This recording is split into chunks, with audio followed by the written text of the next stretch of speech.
बाबा ने 85 चौक के महल के बाहर आकर के अलख जगाई। मैया ने सुना कि शायद कोई जोगी आया भिक्षा ले।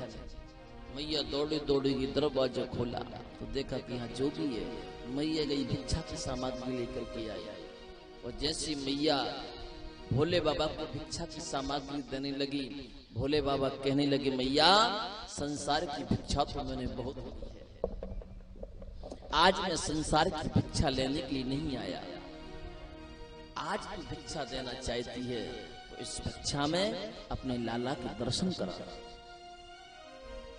मैया कहने लगी, ओ बाबा नेक दर्पण में अपने मुंह को तो देख, इतनी बड़ी बड़ी जटाएं, सांपन की बड़ी बड़ी माला, बिच्छुन के बड़े बड़े कुंडल, सारे अंग में भभूति रमावे, तो तू पतो है मेरो लाला जब सपने में भी सांपन को देखे तो डर जावे। एक बार सपने में सांपन को देख लेवे ना तो ना रात भर सोवे और ना सोबन देवे। या सो बाबा तो को यूं भिक्षा कम दिखे तो और ले ले, बाबी कम पड़े तो और ले ले, पर मैं लाला के दर्शन नहीं करता। भोले बाबा कहने लगे, देख मैया हम तो अपने गुरु को आदेश पाकर आए हैं कि जब तक तेरे लाला के दर्शन नहीं मिलेंगे तब तक हम यहाँ से वापस नहीं जाऊंगा। मैया ने कही, सुन बाबा तू अपने गुरु को आदेश लेकर के आयो है तो वह लाला की मैया को भी आदेश है कि मैं अपने लाला के दर्शन तो नहीं कराऊंगा। भोले बाबा कहने लगे, देख मैया तू बड़ी जिद्दी है, तू अभी योगी हट ना जा। यदि हम अपने योगी हट पर आए गए तो 12 वर्ष की समाधि लगाकर के यहीं बैठ जाओ। 12 वर्ष में कभी तो तेरो लाला या दरवाजे से बाहर निकलेगा। जब वो बाहर निकलेगा हम दर्शन कर लेंगे। मैया यशोदा हंसवे लगी। मैया कहने लगी, बाबा तू नेक पढ़ो लिखो कम है, तेरे गुरु ने तो पूरा ज्ञान ना सिखाया। एक हट ना हो गए या एक हट के अलावा 3 हट और हो गए, राजहट, त्रियाहट और बाल हट, ये 3 और हो। जब राजा अपनी हट पर आ जाए तो सबके मुंह बंद है जाओ।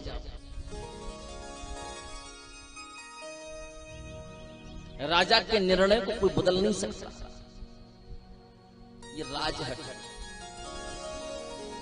जैसे कि मोदी जी ने कह दिया कि रात के 12 बजे के बाद 500,000 के नोट बंद, सब फड़फड़ाने लगे। माताएं गुल्लक भरी की भरी पड़ी थी, सब फूट गई। क्या करें, घर वालों से छुपा करके रखे थे 500-1,000 के नोट, सब खुल गया। किसके पास कितने थे, किसके पास कितने नहीं। इसे कहते हैं राजहट। दूसरी है त्रियाहट। जब तक माताएं घर में खुश हैं तब तक आपका परिवार खुश है, और जिस दिन माताओं का दिमाग खसक गया उस दिन समझ लो घर के बर्तन बढ़ जाए। इसे कहते हैं त्रियाहट। तीसरी है बालहट। आपकी जेब में पैसे हो या नहीं हो, यदि बालक ने बाजार में मेले में जाकर के हाथ कर दिया कि मुझे ये चाहिए, जब तक आप उसको दिला नहीं दोगे वो रो रो करके पूरा मेला भर देगा, पूरा घर भर देगा। आपको वो वस्तु ला करके देनी पड़ेगी, भले वो 5 मिनट बाद उसको तोड़ कर फेंक देंगे। इसे कहते हैं बालहट। मैया कहती है, बाबा तेने अभी त्रियाहट ना, यदि मैं अपनी हट पे आए गई तो तेरी योगी हट एक जगह रखी की रखी रह जाए। मेरे या महल में 1000 दरवाजे हैं, यदि मैंने 100-200 दरवाजे हमेशा हमेशा के लिए बंद भी कर दिए तो मुंह को काऊ फर्क पड़े बारो ना आए। जा दरवाजे पर तू समाधि लगा करके बैठेगो ना, एक दरवाजे पर बैठेगो, मैं या दिशा के सारे दरवाजे बंद कर दूंगी, फिर तू मेरे लाला के दर्शन करा सकते। भोले बाबा समझ गए मैया बड़ी जिद्दी है, मैया लाला के दर्शन ना ही करा देगी। अब तो भोले बाबा ने आंख बंद करके ठाकुर जी का ध्यान किया, प्रभु मुझसे कोई गलती हुई हो तो क्षमा कर। त्रेता में तो आपने बड़ी सहजता से दर्शन दे दिए थे, क्या आप इस द्वापर में दर्शन नहीं देंगे? मैं यमुना के पावन तलहट में आपके दर्शनों का इंतजार करूंगा। आप ही ऐसी कोई लीला करिए जिससे मैं आपके दर्शनों का अधिकारी बन सकूं।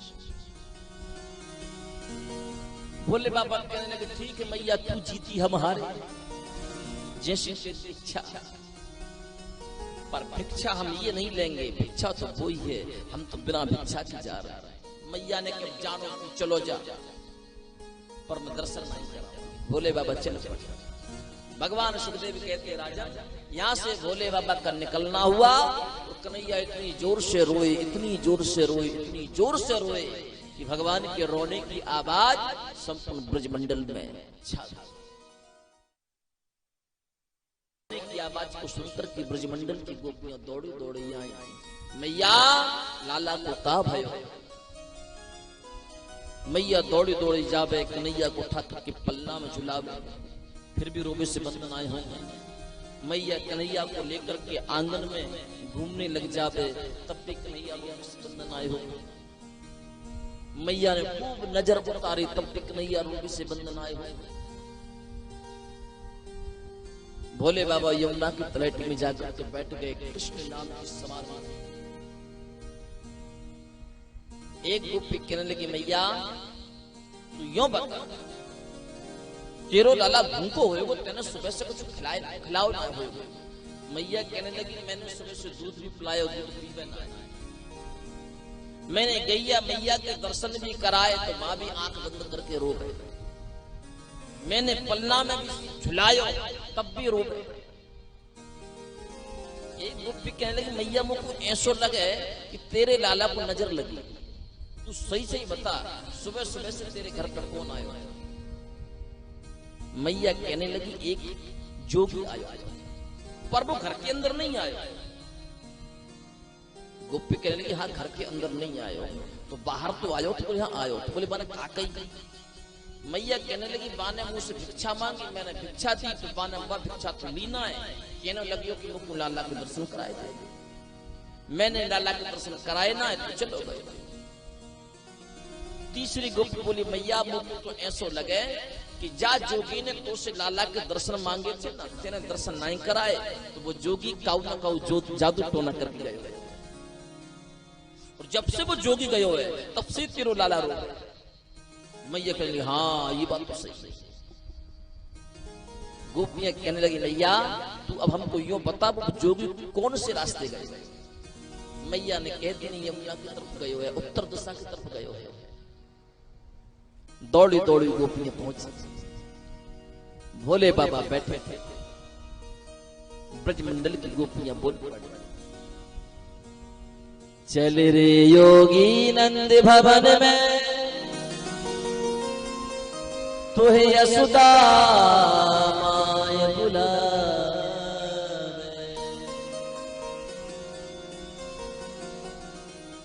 बाके लाला को नजर लगी है, राइनो ने उतरा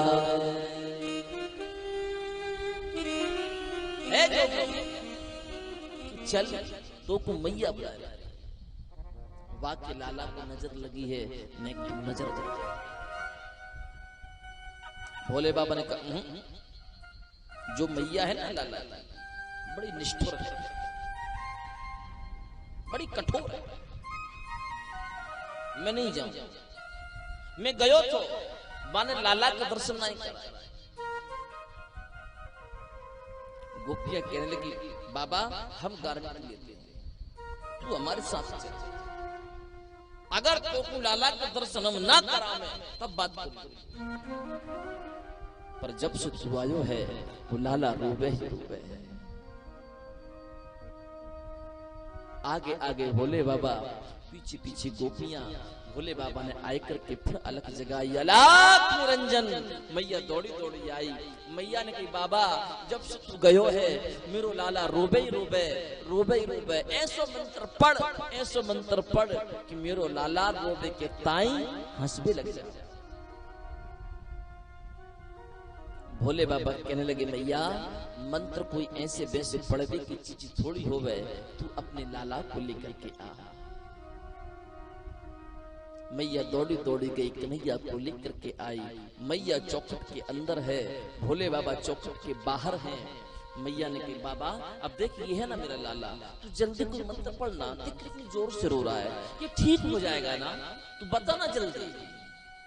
भोले बाबा कहने लगे मैया लाला को मेरी गोद में दे दे। मैया ने कहा गोद में नहीं दे, तेरे गले में जो सांपन की माला है ना, सपने में भी सांपन को देखे तो डर जावे। भोले बाबा तो मुझसे निकल गया, मैया मेरे गले में तो 5 फड़ का सांप है, पर जो तेरा लाला है ना ये 1000 फड़ के सांपन पर शयन कर रहा है। मैया कहने लगी बाबा तेने कोई स्वप्न देखो हो, मेरो छोटो सो लाला 1000 फड़ के सांपन पर, तूने काऊ और को देख लियो होएगो और मेरे लाला की बात कर रहे हो। एक काम कर, वहीं से मंत्र पढ़ देना, बोल वहां से मंत्र नहीं, तू लाला को मेरी गोद में। मैया ने कही तो फिर एक काम करो ना, जो सांपन को फड़ आगे की तरफ है, नेक्स्ट सांपन के फड़ को पीछे की तरफ कर। भोले बाबा समझ गए इतनी तो मैया की आज्ञा का पालन करना पड़ेगा। भोले बाबा ने सांपन की माला हटा ली और अपनी झोली में डाली, और भोले बाबा ने की मैया अब लाला को हमको दे दे। जैसे मैया ने कन्हैया को भोले बाबा की गोद में दीनो, भगवान सुखदेव कहते हैं परीक्षित सावधान, जो सुबह से रोते रोते कन्हैया को सांझ हो गई थी वो एक ही क्षण में भोले बाबा की गोद में पहुंच करके हंस गई। और जैसे कन्हैया को हंसते हुए मैया ने देखा, मैया कहने लगी बाबा तू तो बहुत बड़ा जादूगर है, देख मेरे लाला तेरी गोद में पहुंचते ही हंसने लग गयो, अब जल्दी से मेरे लाला को मेरी गोद में दे दे। और जैसे भोले बाबा ने कन्हैया को मैया की गोद में दीनो, भगवान फिर रोने लगे। मैया की गोद में जामे भगवान रोबे लग जामे, और भोले बाबा की गोद में आमे तो कन्हैया हंसने लगे। मैया कहने लगी बाबा ऐसो मंत्र पढ़, ऐसो मंत्र पढ़, ऐसो मंत्र पढ़ कि मेरो लाला मेरी गोद में आए करके हंसने लग जाए। भोले बाबा ने की मैया तो तू एक मेरो मंदिर बनवा, और मेरो मंदिर ऐसी जगह बनवाई कि जहां तू अपने लाला को स्नान कराएगी ना, तो तेरे लाला के स्नान को जल मेरे सर पर गिरे, तेरो लाला कभी भी नहीं रोवे। मैया बोल बाबा रह रे योगी नंद भवन में, ब्रज में बासो कीजे,